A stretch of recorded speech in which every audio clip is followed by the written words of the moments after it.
My name is Alan Hirsch, and I'm chairing the session this afternoon.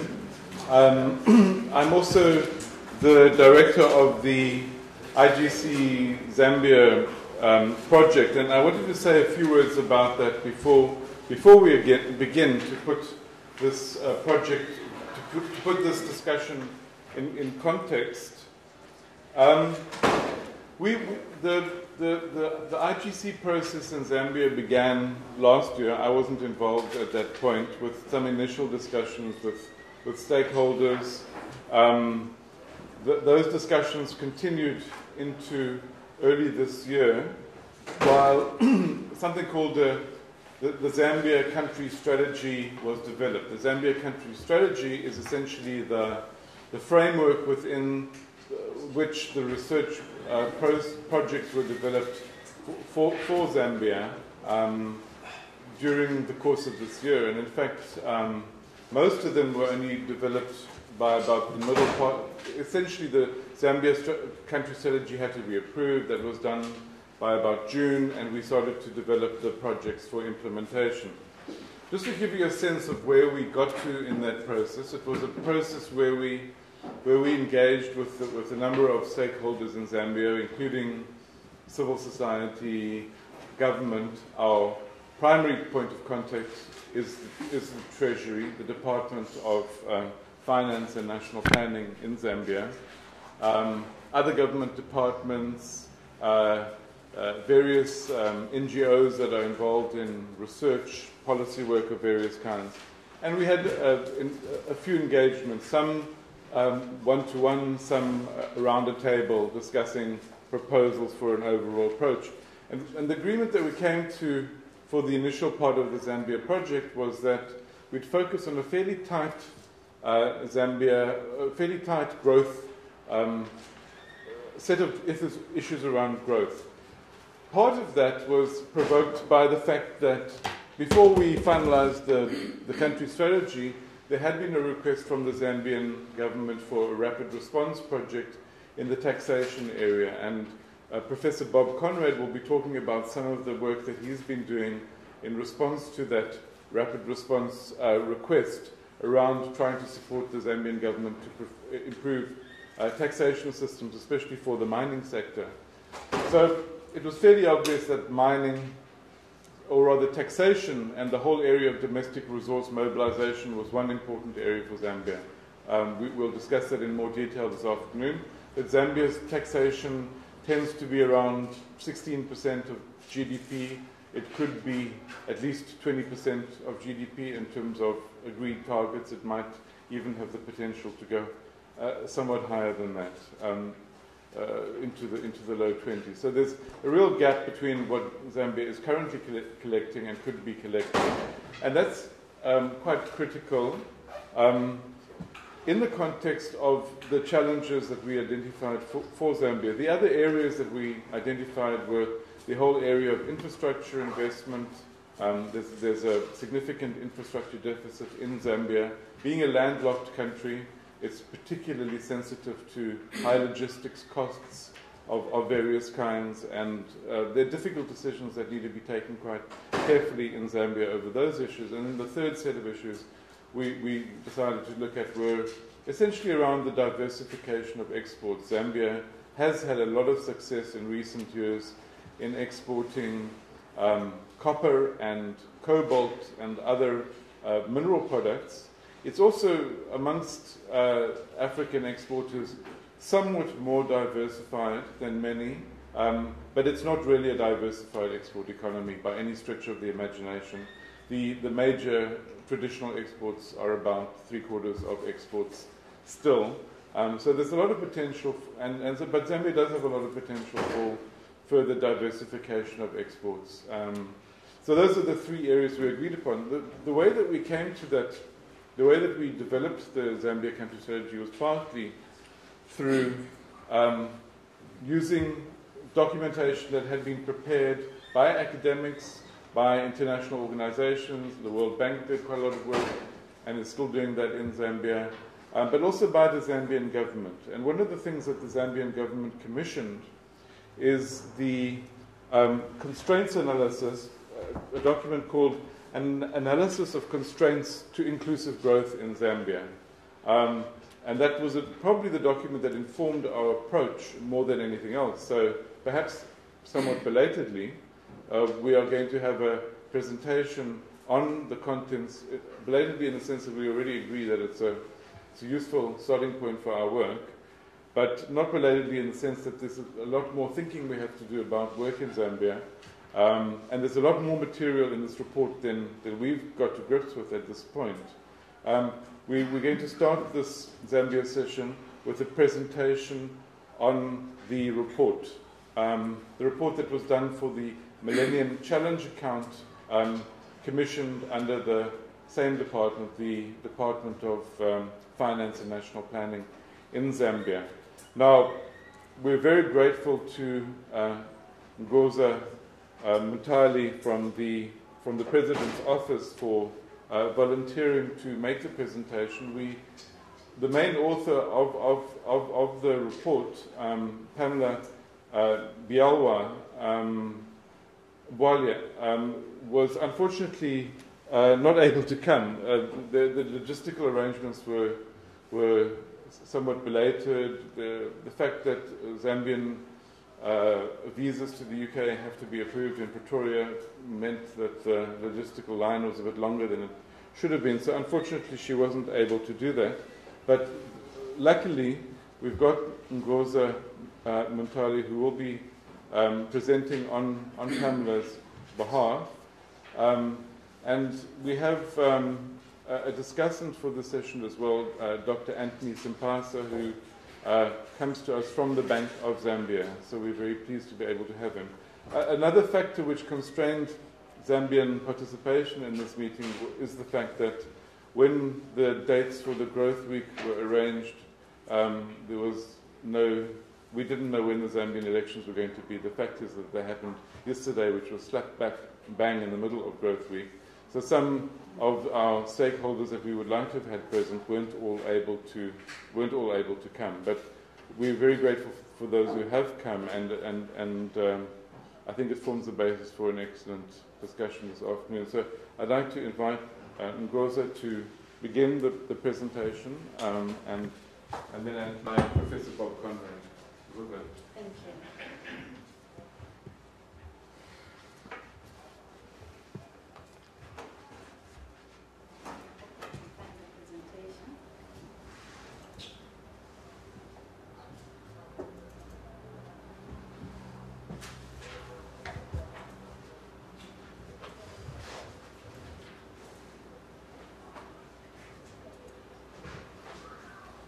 I just want to thank Alan for this honor to make a presentation on behalf of my colleague Pamela Walia, who was unable to make it. I come from the President's Office, so I have a fair understanding of what went into the analysis. And the other beauty is that we have a cadre of a lot of Zambians that are able to assist in terms of responses, especially as it relates to methodology, because I may not be competent enough to respond to that, but I will try my best. So to start with, I'm just doing an analysis of the constraints to inclusive growth in Zambia. As a way of introduction, in December 2008, Zambia qualified to benefit from the Millennium Challenge Corporation funding. And one of the requirements that was that we needed to do a constraint analysis, because basically the constraint analysis does inform the Millennium Challenge Corporation on what areas would be more useful for Zambia in terms of investing in. So that is the brief background, and so I'll just basically talk about what came out of the report.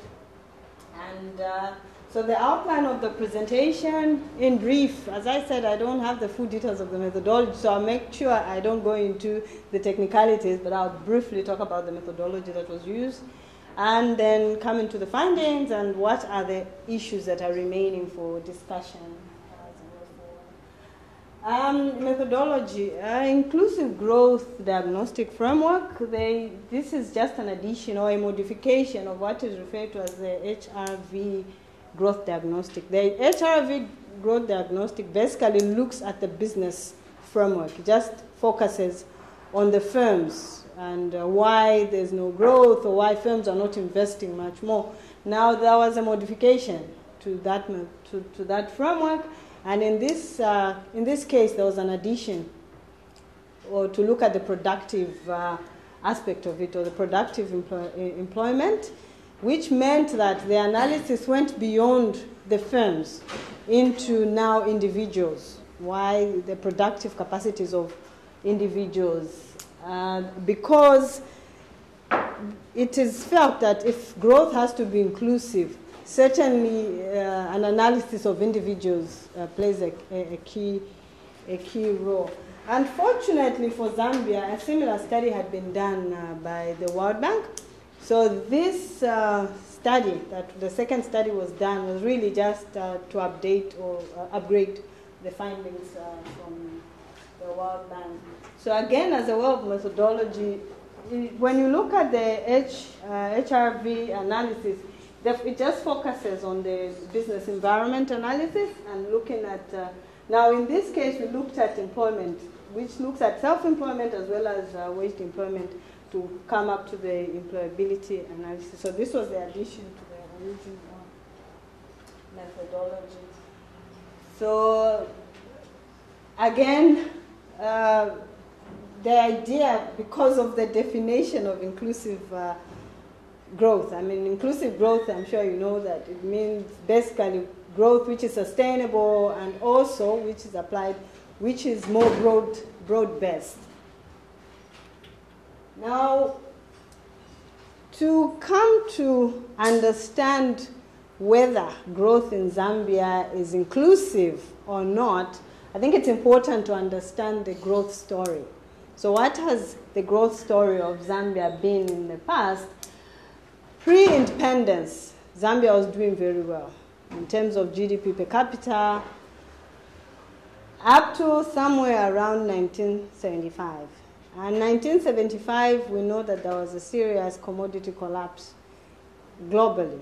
And because Zambia is highly dependent on copper, even now, we still are highly dependent on copper, though we are diversifying, but as a result of the collapse in the global prices of copper, we were highly affected, so meaning that our GDP went down and GDP per capita as well went down. Up to somewhere around 1991, there was a change in government, and then there was also a change in policies. There was a lot of liberalization that came in, so meaning that the fundamentals changed, and beyond that, somewhere around 2000, the growth, we started experiencing again positive growth from the negative growth that we had. Again, this is just a graph to show the correlation between the production in terms of and the international prices. Again, because of the dependence on copper. Now, real GDP is driven by international price of copper, so meaning we had that effect, and so what that meant is that government had to borrow a lot of money to cover for the financing gap that came as a result of the collapse in international prices, and also we were still constrained heavily in terms of infrastructure. As you know, pre-independence, there was very little investment in infrastructure. And post-independence, government had to borrow a lot to build infrastructure. So we ended up having a lot of debt, both international and domestic debt. And there was a lot of price controls and a lot of subsidies. So meaning that government was heavily constrained financially, so we had to borrow a lot. Now that obviously affected the economy, such that even when the economy started picking up, we still had a lot of debt that needed to be paid off, and certainly did have an impact on our economy. So that is a brief story. Now, when you look at poverty, GDP per capita, and the years, you see that it's, when you look at the head count, it was very high, above 70, and that has been the case from 91 till, it's much better now. The study just went up to 2006 data, but the goodness or the positive is that things are changing. I hope the Bank of Zambia can give us better data beyond 2006, but at least there's been a change. However, there's also been notice that the change, especially in terms of poverty, still has not been to the extent that we've experienced growth. As you can see, the poverty head count, I don't know if it's clear there, for at $1 per day. If you have to measure poverty at $1 per day, it's still very high. This is the black dot. It's still very high, even where growth has been positive. So again, most of the poor are small-scale farmers. They are in rural areas, and that's why rural poverty still remains a huge challenge. And if you look at the figures, most of them depend on consumption of their own production, meaning that they are not really in employment. They provide for themselves through farming. And what are we saying here? I don't know, is this pie chart clear from behind? Okay, basically when you look at this, what we're saying is 70%. This is the total employment, and 70% of people, especially in rural areas, are employed in agriculture. Yet, when you look at the labor productivity in agriculture, it's lower. And you can see that total productivity is the blue there, and then agriculture still remains very low. So meaning that labor productivity generally is very low. And obviously, yet this is the biggest sector in the economy. And then when you look at, now that was the rural story, and now the urban population, again, the studies have shown that most of them are in informal employment. 3/4 of the people are in informal employment, and they rely on a multiple of activities as a source of income. So even those that are in urban areas, some would engage in a little entrepreneurship and a bit of farming. And you can see that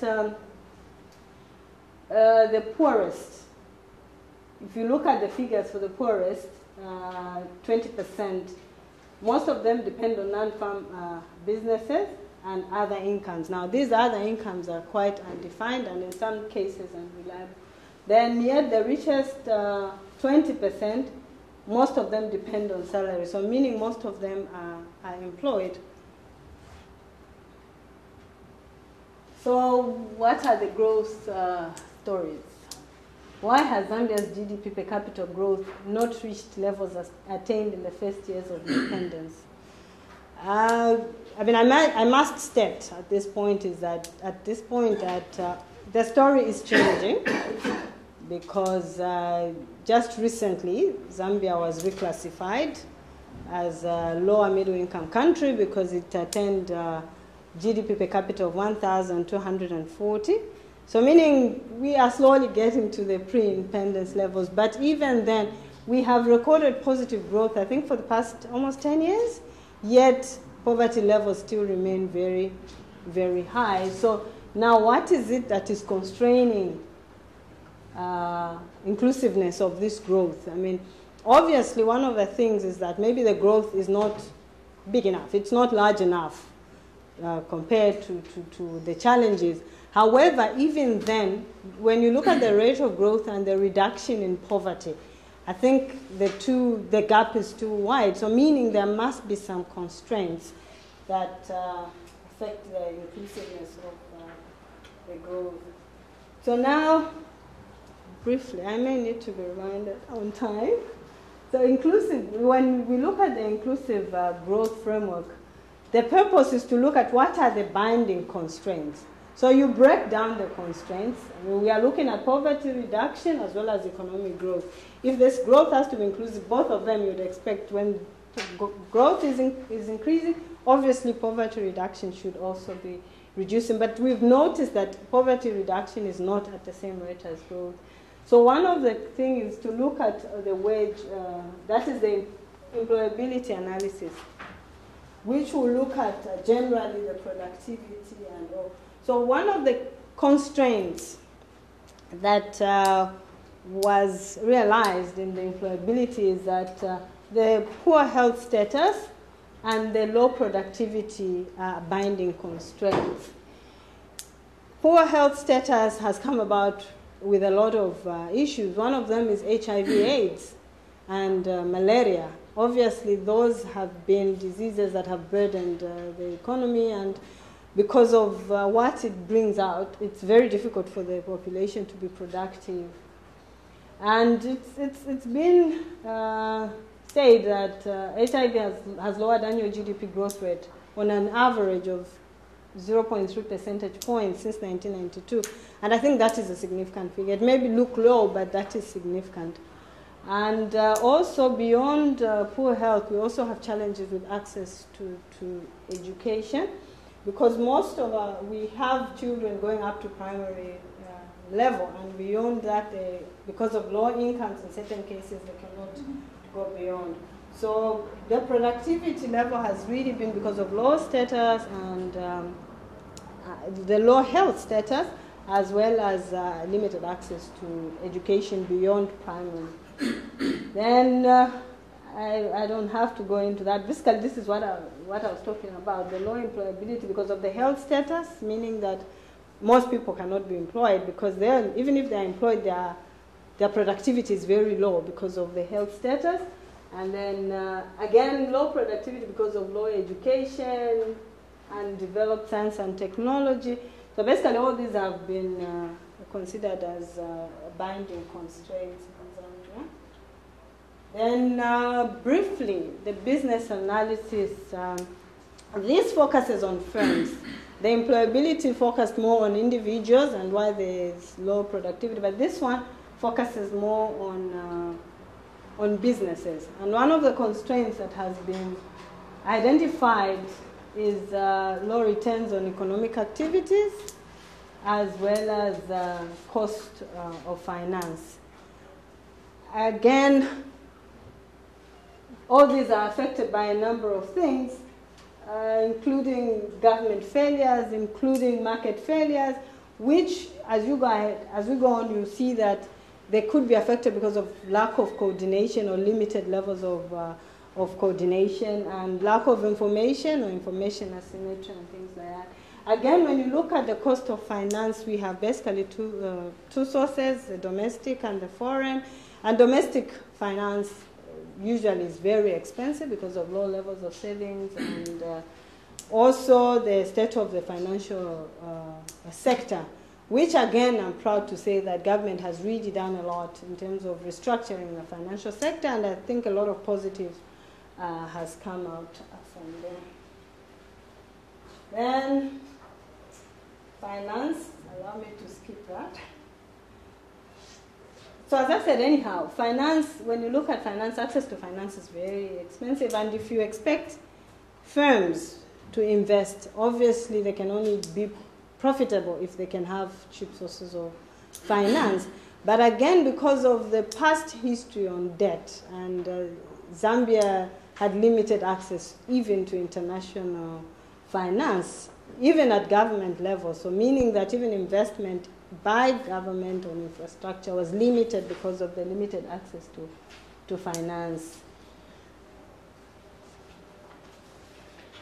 Then another binding constraint that has been noted is infrastructure. Alan did state that Zambia is a landlocked country. Though we refuse to be considered landlocked, we think we are land-linked. So we are a land-linked country, and because we are a land-linked country, we need a lot of infrastructure to be able to access markets. However, we've had a lot of challenges because of our state of roads.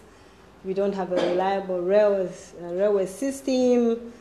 Even our air transport is facing a lot of challenges. So that, again, is one aspect that has been considered to be a binding constraint into inclusive growth, because a classic example is for a farmer in the rural areas who needs to access a market in the urban areas. Obviously, if they don't have roads, it will be a challenge. It will be expensive for them. So in the end, even if they intend to sell, it may not be profitable. So that has also been considered as a binding constraint, especially for our poor and rural areas.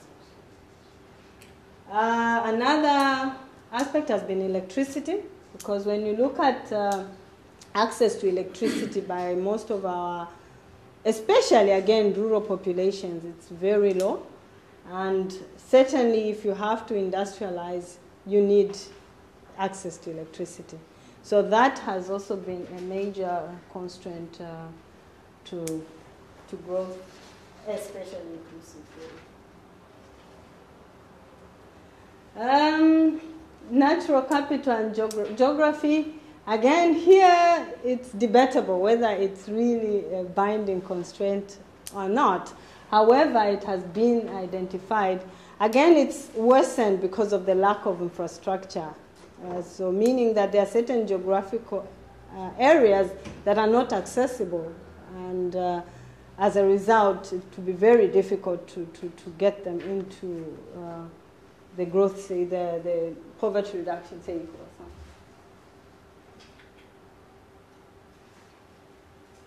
So concerns in the following areas: future growth risks due to climate change effects, degradation of soils in some parts of the country, and sustainable exploitation of natural capital. And natural capital in this case, I could think of the forest, because in rural areas, most people depend on the wood for energy, because we don't have energy. So obviously that has an impact. And then also the difficult to reach export markets and access to cheap imports because of our status. Then we have also government failures that are a reality in certain cases. But I'm not going to dwell on that, because I think it's been identified that there's a lot of market failures, which could be around macro issues, it could be around financial institutions, and because of that, government has been implementing over the past few years a number of reforms in the financial sector, in the private sector.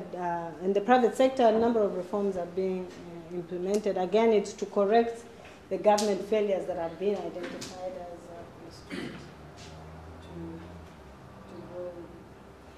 As pointed out, because of the reforms that have been implemented in the private sector, I think we have good news. Government doing business ranking has been improving.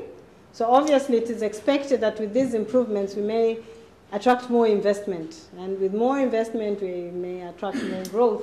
As you can see, in 2009 we were ranked number 99, and now we are up to 76. We hope that we can move even further up. However, I think the issues of macro government failures, because of the fact that government has been doing something and a lot has been done, it may not be considered a binding constraint. And again, there's been discussion around that. There's no consensus on whether it's really a binding constraint or not a binding constraint, because like areas of concern at one point were exchange rate fluctuations and the appreciation, which pose a challenge to growth of non-traditional exports. That is the question of Dutch disease effect. But we've seen a lot of stability in that area. But then we haven't seen any corresponding growth because of that stability. And that's why there's been an argument on whether it really is a binding constraint or not. So in terms of market failures, again, I said we come back to issues of coordination and information failures, especially to the poor, somebody in the rural areas who may not have access to information, they may have this crop, they may grow, but they do not know where to sell it. They don't have information on their markets or even how to get to their markets, or even in certain cases, even to access financing to assist them into getting. So those have also proved to be a source of a problem in terms of getting into inclusive growth. So basically, as a recap into the constraints of growth, low productivity and poor health status at the root of low employability of the Zambian population. As we said, when you look at the levels of employment, they are affected greatly with the health status and the education status of the Zambians. So definitely that affects the productivity. And then poor infrastructure services, that is electricity, road, railway, water, supply, sanitation, and energy. ICT also has been a challenge. So all those are considered, and medium entrepreneurs. Again, this is heavily contested. I think there's been studies that indicate that it is a constraint, but there's no corresponding proof that it indeed is a constraint. So probably these are issues that we could discuss here. And then railway transport. Does it really offer an alternative to the current inadequate land transport? We do have challenges in terms of transportation. Talk of air, talk of railway, talk of roads. But now we don't have currently, practically speaking, an existing workable railway system. So does this provide an alternative? These are some of the questions that we have, even with our cooperating partners. Should government consider investing more in improving the road, or should we invest as an alternative to the railway system? Exchange, appreciation, and Dutch disease effects. Is it really a binding constraint? Then export diversification versus export sophistication. What can we learn from what has happened in the past? I mean, as I indicated from the growth story, I think we haven't done very well in terms of export diversification. And again, because we haven't invested in research and development and the sort, even our exports, we haven't done well in terms of export, making them a little more sophisticated and therefore more expensive on our, we depend mostly on final products. So I'll end there for now.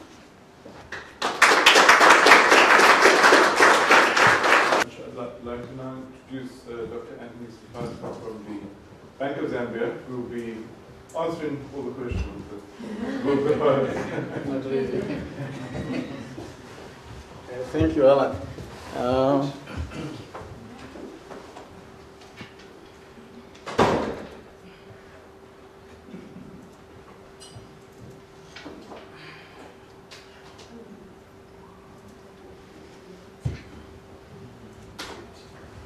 I think that Ngoz has articulated the issues very, very well, and I think I will not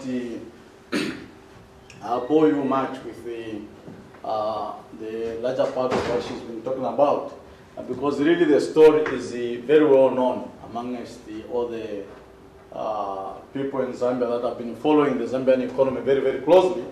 But there are a few things that I'll probably just want us to focus on. Of course, I will maybe briefly just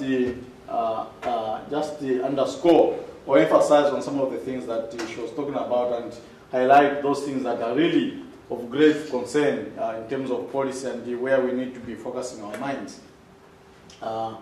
Yes, we have been growing at most 5% and above over the past decade and so. And also what is important is that we need to recognize the fact that this growth has been very broad-based indeed. So that is good news, because it's permitting to other sectors as well. And it's, again, most importantly, and she mentioned it, is that it has been underpinned by favorable macroeconomic policy environment coupled with the strong private sector growth. But again, it has been constrained by some of the constraints that we talked about. Here I'm just giving you a snapshot, and we did look at the numbers earlier on. So I will not really bother you much with this because we've already looked at this. But it just emphasizes the fact that we have been growing, and as she mentioned also, early in the year, Zambia was reclassified from the low income developing economy to a low middle income economy, which is again is good news. But also we received a debut credit rating early in the year. Again, that again goes to show just how far we've come, and it also shows where we are at the moment in terms of how the economy is evolving and so on. This is just a chart which updates the numbers that she talked about. This is GDP growth rates and per capita income, and it shows you where the source of this low middle income economy is in terms of the numbers.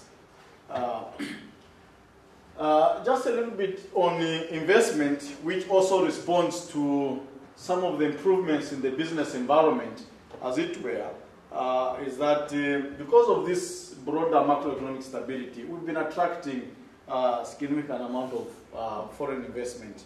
But also it shows just how resilient the Zambian economy has been to external shocks. An example is our recovery from the global crisis, which we're all affected, but also it shows just how quickly the Zambian economy did emerge from that crisis. And so for us in the policy circles, but I guess it's for everyone else, this shows some evidence of that durable growth is on the way, but it has to be accompanied by policy measures that will tackle some of those things that she talked about. But also one thing that we must be mindful is that although this growth has been broad-based, it's been driven, the major source of it has been in the mining sector. And so that also has driven some of the improvements, say, in construction and so on and so forth. And in terms of investment as well, about 60% of foreign direct investment has also flowed into the mining sector. So there is some degree of vulnerability still there, which we must start worrying about. And I think those are the issues that the constraints need to start addressing. Really, the improvements in the economy that we've recorded over the past decade or so have been masked, or have been, the effect of those developments have been reduced by the constraints that we talked about. Yes, macroeconomic stability is important to propel growth, but also we need to start addressing issues related to structural and other micro-related policy reforms. I think at the moment the economy is really on the threshold of a pickup, and so we need to sustain this and also improve on the degree of competitiveness of the Zambian economy if we are to increase the current levels of growth and deal with the issues of poverty that was talked about earlier on. The fundamental constraint, I think, in my view, is the issue of infrastructure, and it stands at the core of the difficulties the Zambian economy has been going through over the past few years. Because of underinvestment during the communist regime in the 70s and 80s, we found ourselves saddled with inadequate and low quality level of investment in infrastructure. And these are the issues that I think we need to start addressing at the moment. And this infrastructure can be hard infrastructure, physical infrastructure, but also issues to deal with soft infrastructure. And this means addressing constraints in the information technology, reforming our laws, and improving our governance structures and strengthening state capacity in order to allow the public service to respond more strongly to the reforms that we're taking, in order also for the private sector to gain confidence in the way that our economy is moving. So these are the things that I think will give us a more efficient level of investment and drive competitiveness in the Zambian economy. We've talked about these things, so really energy and electricity, we need to strengthen the generation capacity of electricity. And here, I must state that efforts are underway in order to expand the generation capacity of electricity. We have realized that the government is attracting private sector investment in this sector, but also is also providing incentives to the state utility in order to expand the existing infrastructure in this particular field. The same goes with the transport. We talked about high transportation costs, the poor state of roads, which she mentioned. And because, indeed, the bulk of our population is engaged in agriculture, we need to provide access to the markets. And how do we do that? Is by improving the feeder roads, improving the connectivity between rural areas themselves, but also connecting them to the urban setting where the market for their goods is readily available. Another thing is that one of the potential areas of growth in the Zambian economy is tourism. And we saw that tourism can provide very quickly employment, especially in the localities where our tourist attractions are based. And I note that in one of the key outcomes of the Millennium Challenge account is to develop the Kafue National Park to provide, to kind of start providing linkages to other sectors of the economy. And so for us to do that, we need to improve the road infrastructure leading to our other non-traditional tourist attractions, rather than just focusing on the Victoria Falls and other such traditional things. But also we need to start dealing with the high freight costs that may have hampered the expansion of the non-traditional export sector, particularly the fresh produce, which in the early 90s we had seen it had grown significantly, but it has now kind of lost its momentum. I want also to just bring out this issue that irrigation and large waterworks, I think, is an important aspect, particularly in the agriculture sector.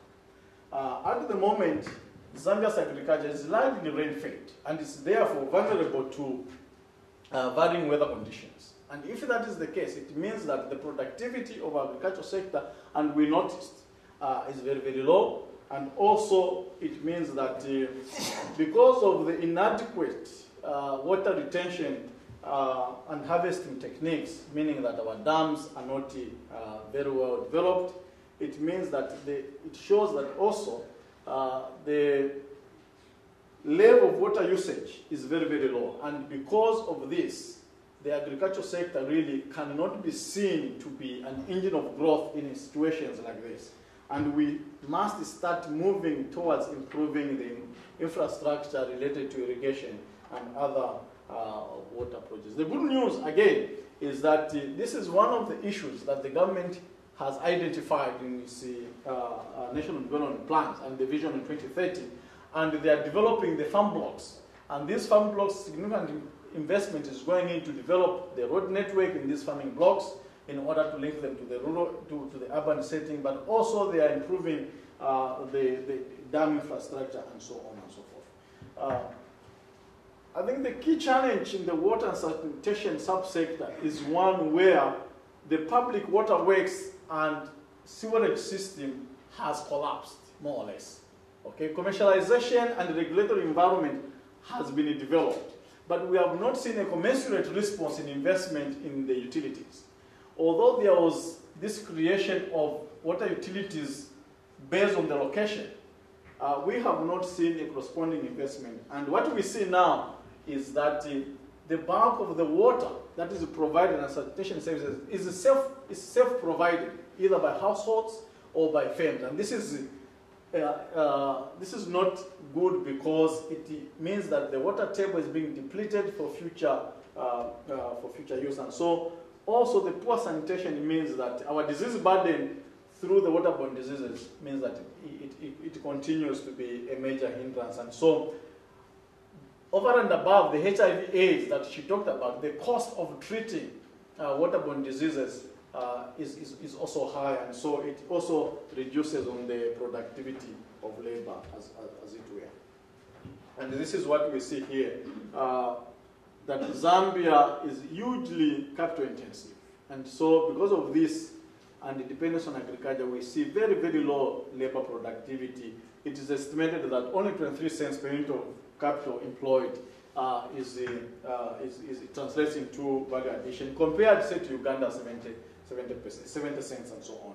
And so we see this, but the major cost also of labor is that it relates to archaic laws that need to be reformed. The severance costs are very, very high, and so the flexibility in the labor market is very, very low. And so employers do not find it encouraging to employ people on a longer term because of the huge costs involved, and so on and so forth. I think one thing that should have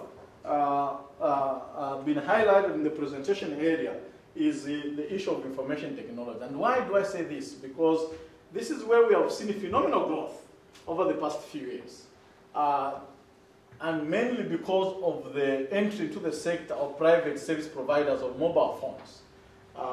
And we think that if this growth can be extended to other sectors of infrastructure building, then I think the Zambian economy will start responding in a more meaningful way. But there is also a slow growth in the subsector in the sense that the fixed line connectivity is very low and unreliable.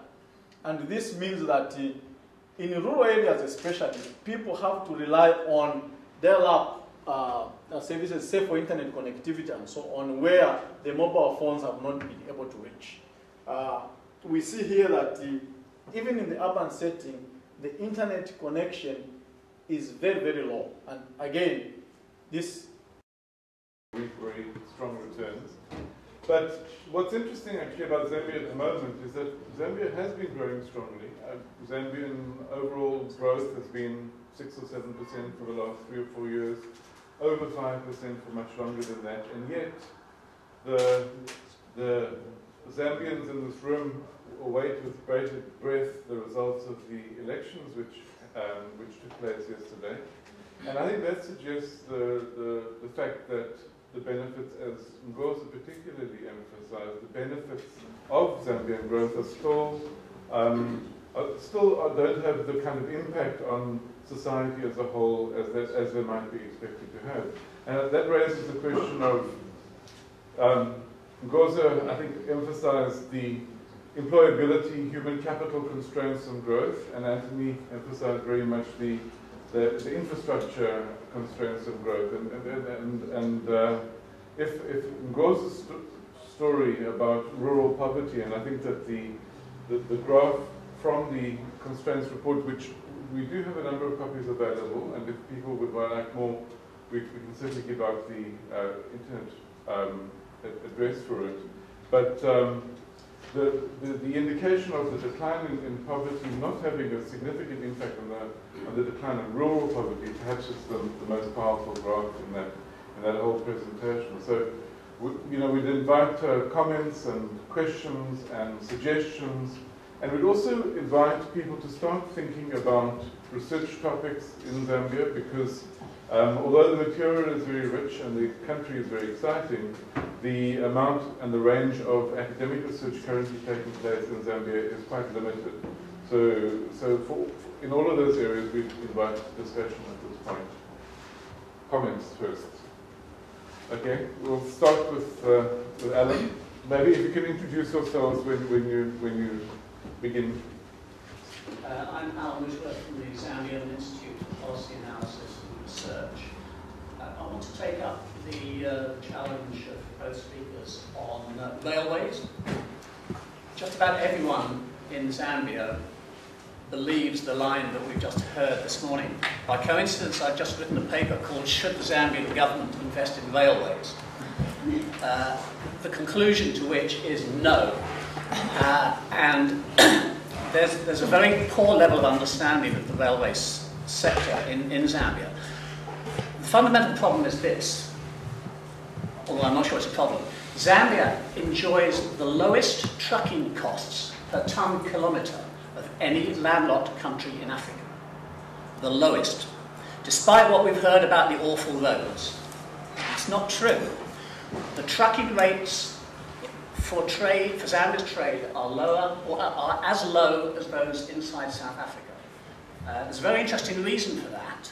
Following the end of apartheid, South Africa basically spread its economic tendrils throughout the continent, and you've had an industry, a trucking industry, developed from scratch in the last 15, 20 years, with carrying South African goods to ShopRite stores and so on throughout Africa. And whereas the trucks that go to Tanzania and Malawi and Uganda go back to Johannesburg empty, those that go to Zambia go back full of copper. So they're well used in both directions. And as a result, Zambia has much lower unit costs per tonne kilometre than any of its neighbours. The problem is just that there's a lot of kilometres between Zambia and the sea. But it's not an infrastructure problem. And the other side of the coin is the railways have collapsed. They collapsed as a result of the collapse in copper exports in the 80s and 90s. And that was compounded by poor management, lack of investment, lack of maintenance.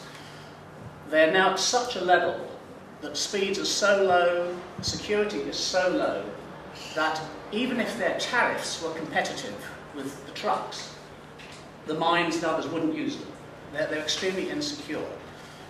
The railways would have to invest so much money in order to be competitive, or to attract Zambian exports, that frankly, they wouldn't be able to get their money back. Because the rates for trucks are so low, investment in railways is never going to pay back. And that is not well understood, but I looked into the numbers. The biggest road cost is not transporting stuff on Zambia's roads, it's crossing the borders. So building more roads or upgrading more roads in Zambia is not solving any of Zambia's transport problems. 98% of Zambia's roads are in of its paved roads are in fair or good condition. Now that's all you need. And the government is spending a lot of money in the road sector.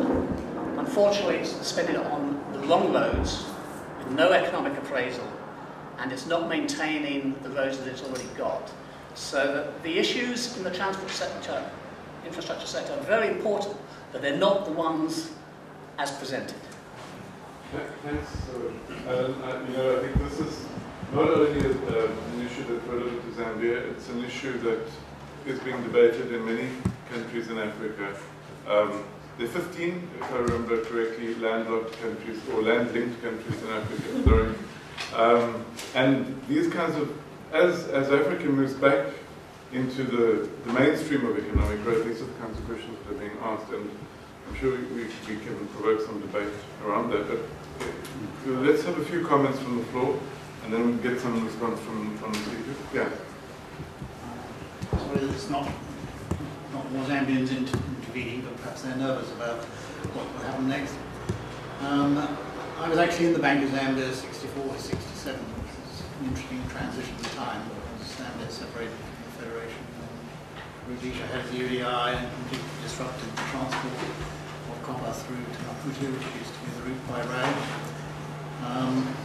The first annual report of the Bank of Zambia included a paragraph about the task facing the new Zambia is to use its copper wealth to diversify the economy. Those words written by me. Uproar. The Minister of Finance at that time, who was Arthur Wiener, rang up the chairman of the central bank and said, "What's this? Are you saying our copper is going to run out?" But anyway, it was soothed over. But actually, I mean, this was a reasonable comment to make at the time, and obviously I think it's still part of the story, to use the wealth from the copper mines to establish funding for a diversification effort, including infrastructure. I was very interested in both these presentations because obviously an enormous amount of analytical work has been going on to try and understand what Zambia's situation is and what are the best options.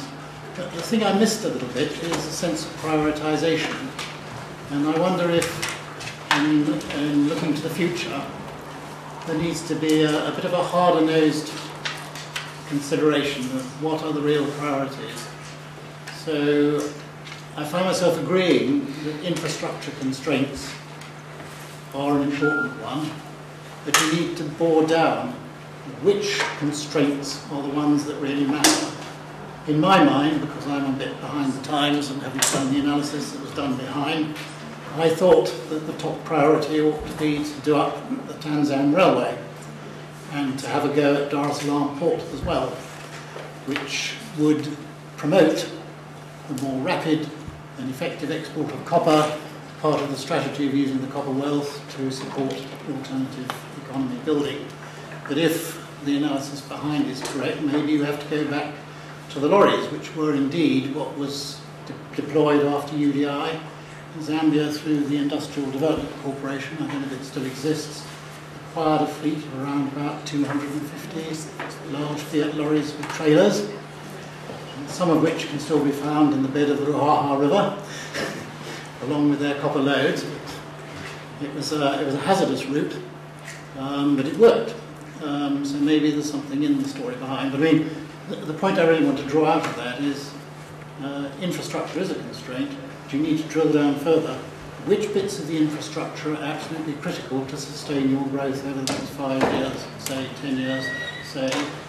And I would have thought the starting point must be how can you ensure, especially with copper prices so high, that you maximise the benefit from that opportunity. A different bit of infrastructure got a mention was electrification, and there was reference to the unreliability of supplies in industrial areas and so on. But then it appeared that a priority that's been identified is rural electrification. So I would have thought, thinking about it in terms of what really matters, you need to ensure good electricity supplies, presumably mainly in the copper belt where the industry is. I would have thought rural electrification was a very high priority, but if it is, it must surely be based on local generation, perhaps using solar power, because one thing I'm absolutely certain of, in a country with a relatively low density population, providing electricity lines over long distances will not be economic. So this is another example of prioritisation from a different point of view. So I just throw out those thoughts. If you have got air transport and you have got useful jewellery is a kind of product that doesn't weigh very heavy, very high value added, uses cat's eyes and green stuff, and maybe copper itself to make various kinds of jewellery would be a promising. I don't know. Yeah, I think there are lots of questions about how to diversify and on what basis, and the whole question of infrastructure decision-making processes, I think, is a very current one in Zambia. Interestingly, some of the diversification of Zambia has been in downstream mineral products, including copper cables and those sort of products, which is a positive side. So I think that's what you meant by the sophistication of exports rather than the diversification of exports. So some of that is happening. Some more comments? Yeah, in the front here and then behind you. Yeah, it seems so. Sorry, no. Okay. Sorry. You next. I seem to have spent 5 of the 6 sessions I've been to in this room. And that means I've been to the Tanzania session, the Mozambique session, the Zambia session. And there's just a commonality coming out all the time, which is that investment is going into corridors which are capital intensive, urban oriented. The majority of people live in the countryside where productivity is flat and nothing much is going on, and here we have 70% of people in the countryside. If you allocate resources on a per capita basis, the rural areas receive more. And what's the problem with agriculture in Zambia or Tanzania or Mozambique? That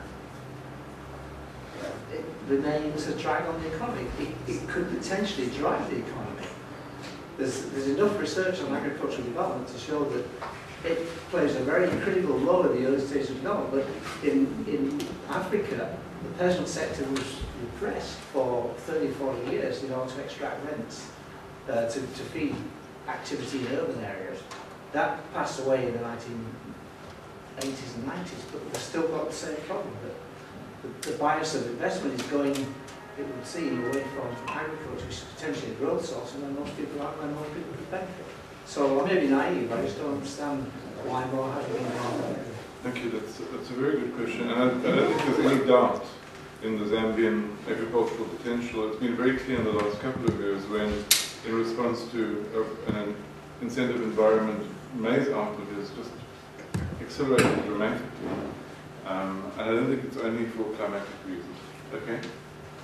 Yes, it seems as if for the last 50 years or so, many of the sub-Saharan African countries are suffering from the same critical elements of failures, market failures, government failures.